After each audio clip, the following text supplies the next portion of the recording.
ချိန်ဒီနေရာဒီထိုင်ကုန်လေးမှာကျွေးသွားတဲ့မိုးဝင်းများကိုကြည့်ရင်ထဲကအလွမ်းတို့ပဲကျွေးတယ်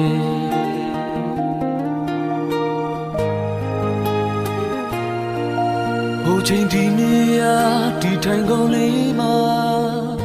ရှိဘူးတဲ့မင်းရဲ့ကတိတွေနဲ့